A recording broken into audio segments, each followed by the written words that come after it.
konsolidasi kelembagaan Bawaslu di Kabupaten Minahasa Selatan yang mengusung tema sinergitas Bawaslu bersama pemangku kepentingan dalam memperkuat demokrasi di Kabupaten Minahasa Selatan.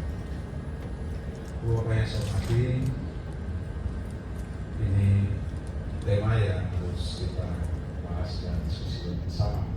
Dan saya secara pribadi sangat bangga, senang, dan memberi apresiasi kepada Bawaslu Kabupaten Minahasa Selatan yang mengundang kami para pemangku kepentingan khusus Forkopimda untuk terlibat dalam diskusi saat ini.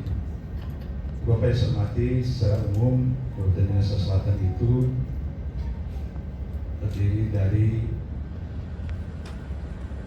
17 kecamatan, 101 desa, 10 kelurahan, dan juga penduduknya 203.290 jiwa yang ada di Kabupaten Minahasa Selatan.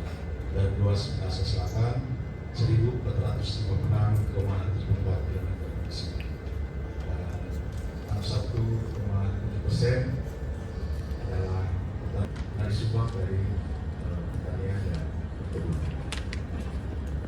Bapak yang saya hormati, sebagai pemerintah daerah, kami memiliki tugas utama yang diatur dalam regulasi, yaitu menyelenggarakan urusan pemerintahan dan kepentingan masyarakat yang ada di Minahasa Selatan berdasarkan aspirasi yang disampaikan.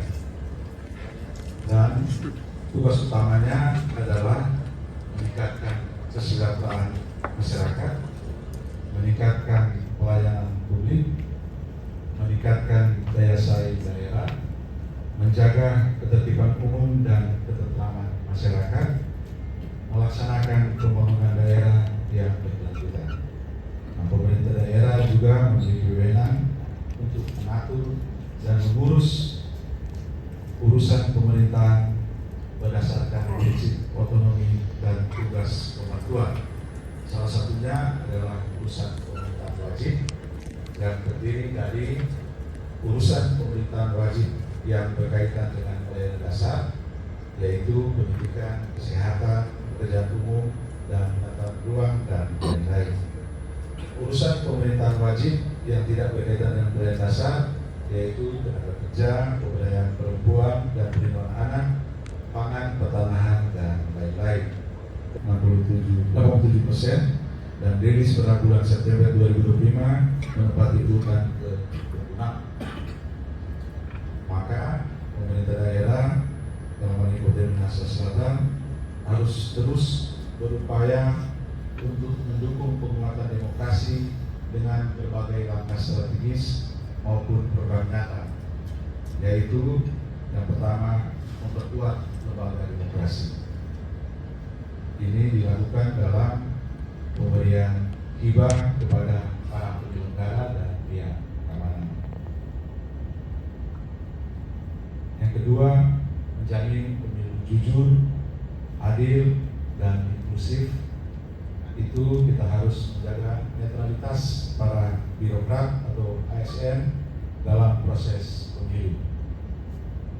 Kedua adalah melibatkan peran Forkopimda dalam berbagai tahapan, seperti melakukan koordinasi, pengawasan, pemantauan yang dilakukan, termasuk memastikan pendistribusian logistik itu dilakukan secara bersama dengan Forkopimda.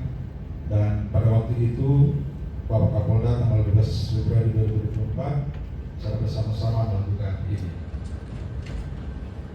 Yang ketiga adalah menjamin supremasi hukum. Dalam hal kita mendukung, memfasilitasi, dan mendorong peran dari penegakan hukum terpadu atau Gakumdu yang ada di Kabupaten Minahasa Selatan dalam melaksanakan kegiatan-kegiatan pemilu dan pemilu kada. Yang keempat, menyediakan dan melaksanakan pendidikan politik bagi masyarakat dan mendorong partisipasi dari publik. Ini bisa kita lakukan dalam kegiatan-kegiatan sosialisasi atau FGD atau pendidikan bagi para pemilih yang ada di Minahasa Selatan. Menjamin hak dan kebebasan warga negara, mewujudkan pemerintahan yang partisipatif, meningkatkan akuntabilitas dan transparansi dari pemerintah, menjamin stabilitas politik dan sosial, mendorong keadilan sosial, dan membangun budaya politik yang dewasa. Mau ada diskusi? Iya. Memang ini kegiatan kok tak mau itu ini mencari waktu yang lain. Makasih banyak Tuhan memberkati. Semuanya dimulai. 1, 2, 3.